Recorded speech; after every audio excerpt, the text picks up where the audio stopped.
কল্যাণ বন্দ্যোপাধ্যায়ের সাথে কিছু হয়নি, উনি নিজেই পড়ে গেলেন। আমি ভিডিওটা দেখেছি। আমার ধারণা মমতা বন্দ্যোপাধ্যায়ের ২১ সালের নির্বাচনে পায়ের ব্যান্ডেজের যা গল্প ছিল, ২৬-এর নির্বাচনের পরে কল্যাণ বন্দ্যোপাধ্যায়ের মাথার ব্যান্ডেজেরও একই গল্প। এই দুর্নীতির ইস্যুতে অভিষেক বন্দ্যোপাধ্যায়কে কেন ডাকা হচ্ছে না, কেন লিপস অ্যান্ড বাউন্সের ফাইলটা খোলা হচ্ছে না? ২-১০ হাজার টাকা ওদের দাও, ও রেল লাইনও তোমাকে বিক্রি করে দেবে, আর প্ল্যাটফর্মও তোমাকে বিক্রি করে দেবে। প্ল্যাটফর্মে বসে থাকা গরিব মানুষকে উচ্ছেদ করে তাদের কোনো পুনর্বাসনের বিকল্প না দিয়ে এটাতে কোনো লাভ হচ্ছে না। দাদা, বর্তমান সময়ে দাঁড়িয়ে রাজনীতিতে বিরোধী দল করা তৃণমূল আমলে যতটা কঠিন ছিল, এখন তৃণমূল সেই একই জিনিস নিজেরা উপভোগ করছেন। প্রথমে অভিষেক বন্দ্যোপাধ্যায়, তারপর কল্যাণ বন্দ্যোপাধ্যায়। একের পর এক যে জনগণের যে রাগ প্রকাশিত হয়েছে, কিভাবে দেখছেন বিষয়টি? তা দেখুন, এটা দুটো আঙ্গিক আছে। প্রথম কথা হচ্ছে, কল্যাণ বন্দ্যোপাধ্যায়ের সাথে কিছু হয়নি, উনি নিজেই পড়ে গেলেন। আমি ভিডিওটা দেখেছি, ওনাকে কেউ খুব মেরেছে বলে আমার মনে হয় না। আর ওই ব্যান্ডেজটা করে একটা ছবি দেখলাম, মমতা বন্দ্যোপাধ্যায়ের সঙ্গে কথা বলছেন। আমার ধারণা মমতা বন্দ্যোপাধ্যায়ের ২১ সালের নির্বাচনে পায়ের ব্যান্ডেজের যা গল্প ছিল, ২৬-এর নির্বাচনের পরে কল্যাণ বন্দ্যোপাধ্যায়ের মাথার ব্যান্ডেজেরও একই গল্প। খুললে ভেতরে কোনো ক্ষত বা আঘাত পাওয়া যাবে না। তৃণমূল যা করেছে সেই বিষয়ে মানুষের একটা ক্ষোভ রয়েছে, এটা সত্য। সেই ক্ষোভের বহিঃপ্রকাশও হচ্ছে, সেটাও সত্য। কিন্তু আশঙ্কার বিষয় হচ্ছে যে অভিষেক বন্দ্যোপাধ্যায়কে প্রথমে সব রকম সুরক্ষা তুলে নিল, বাড়তি সুরক্ষা। তারপরে এই যে ডিম মারার যে বিষয় সোনারপুরে যেটা হলো, জামা ঠামা ছিল, ভিডিওতে দেখলাম। তারপর আবার সেই বিজেপি তো আবার ওদের এক্স ক্যাটেগরির সুরক্ষা দিল। অভিষেক বন্দ্যোপাধ্যায় কিছু বিজেপির উগ্র সমর্থকের হাতে নিগৃহীত হচ্ছে, এটা আনন্দ পাওয়ার বিষয় নয়।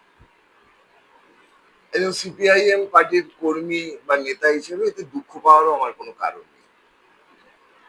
কিন্তু আসল বিষয়টা হচ্ছে যে অভিষেক বন্দ্যোপাধ্যায়ের অপরাধগুলো কি?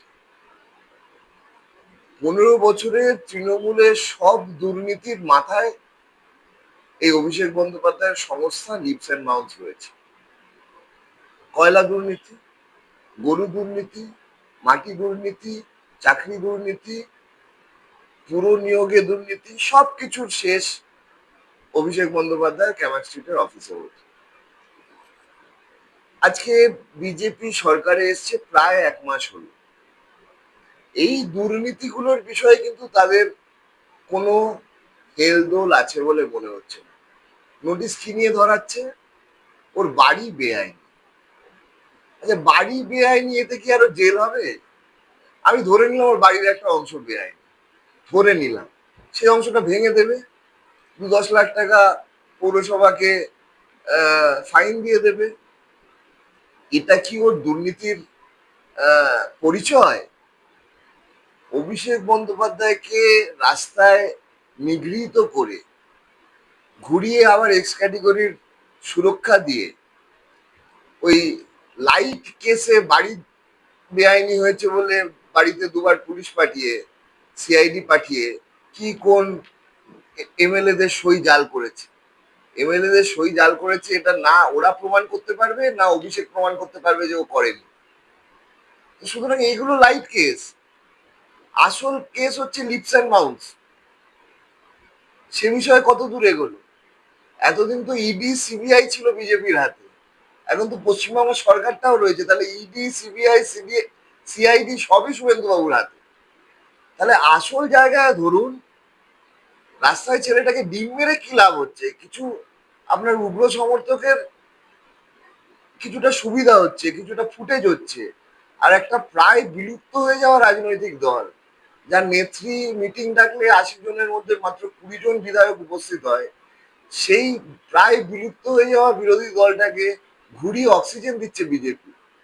অভিষেককে হাইলাইট করে গতকাল, আজকে কল্যাণ বন্দ্যোপাধ্যায় শুয়ে পড়লেন, হাইলাইটেড হলেন, মমতা বন্দ্যোপাধ্যায় দেখতে চলে গেলেন। আসলে বিজেপি বুঝছে যে তৃণমূল দলটা আর থাকবে না। পশ্চিমবাংলায় তাদের বিরোধিতার জায়গায় থাকবে বামপন্থীরা। সুতরাং আরএসএস এর নির্দেশে প্রায় বিলুপ্ত হয়ে যাওয়া, উবে যাওয়া তৃণমূল কংগ্রেসকে ঘুরিয়ে অক্সিজেন দিতে চাইছে এইসব ঘটনা ঘটিয়ে। আমি বলছি এসব জুমলাবাজি, ড্রামাবাজি, এসব গ্যালারি শো বন্ধ হোক। অভিষেক বন্দ্যোপাধ্যায়ের তৃণমূল কংগ্রেসের যে দুর্নীতি, সেই দুর্নীতির বিচার হোক। সেই বিচার হলে পশ্চিমবাংলার মানুষ তারা উপকৃত হবে। তাদের সাথে যে অত্যাচার হয়েছে, অনাচার হয়েছে, তার বিচার হবে। দাদা, যে জায়গায় অভিষেক বন্দ্যোপাধ্যায় এখন দাঁড়িয়ে গেছে তার বিরুদ্ধে জাল সইয়ের অভিযোগ রয়েছে, তার বাড়ির বেআইনি অংশ সেই বিরুদ্ধে নোটিশ যাচ্ছে, সেই জায়গায় যদি অন্য কেউ থাকতো এতক্ষণ তিনি লকআপে থাকতেন। এখনো কার হাত অভিষেক বন্দ্যোপাধ্যায়ের মাথায় রয়েছে যে এখনো তিনি লকআপের বাইরে? পুরসভার নোটিশ ছিঁড়ে ফেলছে, তাও কোনো অ্যাকশন হচ্ছে না। আমি বলছি যে বাড়ি বেআইনি ভাবে, নিজের বাড়ি যদি কেউ বেআইনি ভাবে একটু বাড়িয়ে দেয়, তাতে জেল হয় কিনা আমার জানা নেই। আমার ধারণা তাতে কোর্টে একটা ফাইন দিতে হয়, জেল হতেও পারে, নাও হতে পারে। তবে নিজের বাড়ি বাড়িয়েছে সেটা যদি সে স্বীকার করে সেই পোর্শনটা ভেঙে ফেলে, তাহলে আর খুব বেশি সেটা তার নিয়ে বিরুদ্ধে তো নড়াচড়া এত হয়। দুর্নীতির অভিযোগ রয়েছে। আমি তো সেটাই বলছি যে এই দুর্নীতির গুলো বিষয়ে কোথায় আটকাচ্ছে আজকের বিজেপি সরকার। এই দুর্নীতির ইস্যুতে অভিষেক বন্দ্যোপাধ্যায়কে কেন ডাকা হচ্ছে না? কেন লিপস অ্যান্ড বাউন্সের ফাইলটা খোলা হচ্ছে না? কেন ওই যে কালীঘাটের কাকু যে কথাগুলো বলে গেছিল, সেই কথাগুলোকে নিয়ে তার ফোন রেকর্ডিং এ যে অভিষেকের কথা এসেছিল, সেই অভিষেকটা কে, সেটা কেন বিজেপি সরকার বলছে না? তৃণমূল কংগ্রেসের দুর্নীতিকে সামনে রেখে বিজেপির পশ্চিমবাংলায় উত্থান। তাহলে সেই দুর্নীতির বিচার না করে কে কার বাড়ির কার্নিসটা একটু বাড়িয়ে দিয়েছে, এইটা নিয়ে যদি মানে গ্যালারি শো হয়, তাহলে তো আসল যে ক্রাইম গুলো তারা করেছে, যেগুলো মেজর ক্রাইম, দুর্নীতি করেছে কোটি কোটি টাকা, মানুষকে বঞ্চিত করেছে, হাজার হাজার মানুষকে, তাহলে সেইগুলোর বিচার দিই।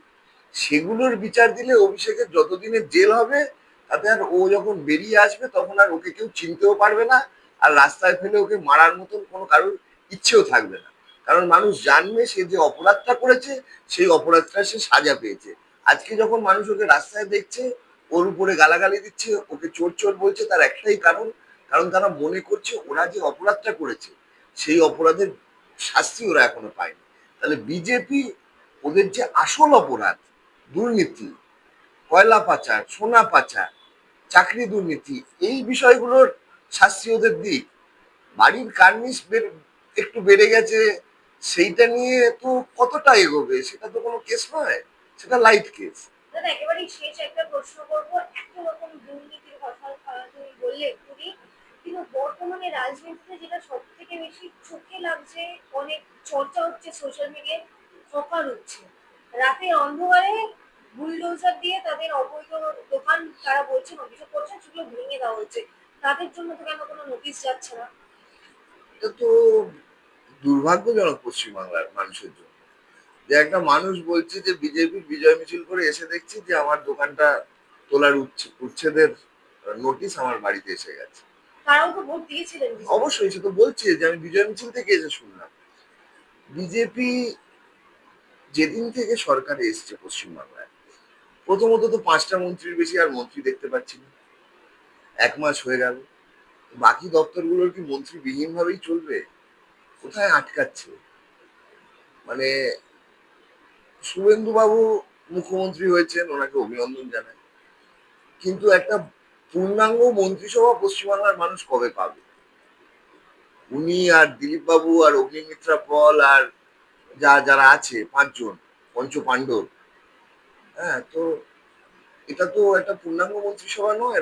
সরকারের তো বহু কাজ থাকে, সেই কাজগুলো করবার জন্য বিভিন্ন মন্ত্রী লাগে, বিভিন্ন দপ্তর থাকে, তো সেগুলো হচ্ছে না। আসলে ওদের অন্তর্দ্বন্দ্ব, দিল্লি আরএসএস, দিল্লির বিজেপি, দিল্লির আরএসএস, পশ্চিমবাংলার বিজেপি, পশ্চিমবাংলার আরএসএস, সব মিলিয়ে ঠিক মিলিয়ে ফেলতে পারছে না আর কি অঙ্কটা, আমি বুঝতে পারছি। কিন্তু পশ্চিমবাংলার মানুষের স্বার্থে ওদের খুব দ্রুত পূর্ণাঙ্গ মন্ত্রিসভা গঠন করা প্রয়োজন। মানুষ সেটা দেখতে চায়। দ্বিতীয় কথা হচ্ছে, জবে থেকে বিজেপি সরকারে এসছে কোনো গঠনমূলক কাজ হয়েছে বলুন তো? কারা আক্রমণের শিকার হচ্ছে? প্রথম আক্রমণের শিকার হলো সংখ্যালঘুরা। এখানে নামাজ পড়তে পারবে না, নামাজের ভলিউম কমিয়ে দাও, এখানে কুরবানি হবে না। কোথায় 1950-এর একটা মিউনিসিপ্যালিটির আইন, পঞ্চায়েতে তার কোনো জায়গা নেই, সেই মিউনিসিপ্যালিটির আইন নিয়ে সব জায়গায় কুরবানির সময় একটা উস্কানি তৈরি করা। থানার পুলিশ ডেকে ডেকে বলছে তুমি এখানে কুরবানি করবে না, বলছে না চুরি করবে না, বলছে কুরবানি করবে না। এই তো কাজ। তারপর কার মেয়ে মুসলিম ছেলেকে বিয়ে করেছে, সেই নিয়ে বাড়ি পৌঁছে যাচ্ছে, গিয়ে বলছে পাড়ার পরিবেশ নষ্ট হয়ে যাচ্ছে। তো পাড়ার পরিবেশের যদি অত বিজেপির দায়িত্ব নিতে হয়, তাহলে আগে পাড়ার পরিবেশ বাঁচাতে কিছু গাছ লাগান। পরিবেশ রক্ষা করতে গেলে গাছ লাগাতে হবে। যে 5 তারিখ ওয়ার্ল্ড এনভায়রনমেন্ট ডে, বিশ্ব পরিবেশ দিবস, তাহলে পরিবেশ যদিও বোঝে, তাহলে আগে পাড়ায় গাছ লাগাক, তারপরে এই খাপ পঞ্চায়েত বসাবে। তারপরে কাদের উপরে আক্রমণ? তারপরে হচ্ছে গরিব মানুষের উপরে আক্রমণ। তিলজলায় বাড়ি ভাঙছে। আচ্ছা, অবৈধ নির্মাণ কি মুসলমান পাড়া ছাড়া অন্য কোথাও নেই নাকি? বহু অবৈধ নির্মাণ আছে, শুধু তিলজলাতেই খুঁজে পাচ্ছে অবৈধ নির্মাণ। এইসব চলছে। আর গরিব মানুষ, হকার, যে হকার উচ্ছেদ বামফ্রন্টের সময় হয়েছিল। মমতা বন্দ্যোপাধ্যায়ের সময় এই সমস্যা একটা অন্যরকম লেভেলে পৌঁছে যায়, কারণ মমতা বন্দ্যোপাধ্যায়ের দল সবকিছুই টাকা নিয়ে করতো। 2-10 হাজার টাকা ওদের দাও, ও রেল লাইনও তোমাকে বিক্রি করে দেবে, আর প্ল্যাটফর্মও তোমাকে বিক্রি করে দেবে। সেই জন্য গত 15 বছরে এই সমস্যার একটা বৃদ্ধি হয়েছে। কিন্তু আমাদের এই বিষয়ে খুব পরিষ্কার কথা, যে গরিব মানুষের পেটে লাথি মারা চলবে না। হকার উচ্ছেদ যদি করতে হয়, তাহলে তাদের পুনর্বাসনের ব্যবস্থা আগে করতে হবে। এই যে গড়িয়াহাটের হকার উচ্ছেদ যখন হয়েছিল, সেই হকারদেরকে রিলোকেট করার জন্য, যদি আপনি রুবি থেকে গড়িয়াহাটের দিকে যান, বাঁহাতে কসবা নিউ মার্কেট বলে একটা বড় বাজার দেখবেন, এসি মার্কেট টাইপের একটা বড় কম্পাউন্ড। সেটা অ্যাকচুয়ালি গড়িয়াহাটের হকারদের রিলোকেট করবার জন্য তৈরি করেছিল বামফ্রন্ট সরকার। তো তুমি হকার তুলছো ভালো কথা, তুমি স্টেশনগুলোকে ফাঁকা করে দিচ্ছ ভালো কথা, কিন্তু যে লোকগুলো সেখানে ব্যবসা করতো তাদের রুজি রুটিটার কি ব্যবস্থা করছো? কি বিকল্প ব্যবস্থা করে তাদের তুলছো? তাদেরকে বসানোর কোথাও জায়গা দাও। আর আমি আপনাকে লিখে দিচ্ছি, শুনুন, এই যে স্টেশনগুলো থেকে হকারদের তুলছে, 2 মাসের মধ্যে ওই স্টেশনে দোকান হবে। সেই দোকানগুলো লিজে বিভিন্ন মানুষকে দেওয়া হবে, এবং সেই লিজের টাকা রেলওয়ে দপ্তরের কাছে যাবে। সমস্যাটা হচ্ছে ব্যবসা প্ল্যাটফর্মে হবেই, প্ল্যাটফর্মে ব্যবসা হবেই, সেই ব্যবসার টাকা বিজেপির ঘরে যাতে পৌঁছায় সেটা দেখতে হবে। রেলের প্ল্যাটফর্ম নিয়ে যদি এত চিন্তা থাকে বিজেপির, তাহলে রেলে যে 1 কোটি শূন্য পদ রয়েছে, 1 crore অফ ভেকেন্ট পজিশনস রেলে রয়েছে, তাহলে সেই শূন্য পদগুলো নিয়োগ করার মাধ্যমে রেলের প্রতি ভালোবাসার প্রথম প্রকাশটা বিজেপি করুক। প্ল্যাটফর্মে বসে থাকা গরিব মানুষকে উচ্ছেদ করে তাদের কোনো পুনর্বাসনের বিকল্প না দিয়ে, এটাতে কোনো লাভ হচ্ছে না। বিজেপি যে আক্ষরিক অর্থে সংখ্যালঘু বিরোধী, এবং শুধু সংখ্যালঘু বিরোধী নয়, সে যে আক্ষরিক অর্থে কর্পোরেটদের দ্বারা পরিচালিত একটা দল যারা গরিব বিরোধী, সেটা প্রথম 1 মাসে প্রমাণিত হয়েছে। তাই জন্য একদিকে প্রথমে সংখ্যালঘুদের উপর আক্রমণ, আর অন্যদিকে সাধারণ গরিব মানুষের উপর আক্রমণ। সেই গরিব মানুষ ভোটের লাইনে দাঁড়িয়ে হয়তো এবার বিজেপিকেই ভোট দিয়েছে, তাদের উপরে আক্রমণ। পশ্চিমবাংলার মানুষ দেখবেন, সারা দেশের মানুষ মোদীকে দেখছে, তাকে হারানোর প্রস্তুতি নিচ্ছে। পশ্চিমবাংলার মানুষও দেখবে, বিজেপিকে হারানোর প্রস্তুতি নেবে।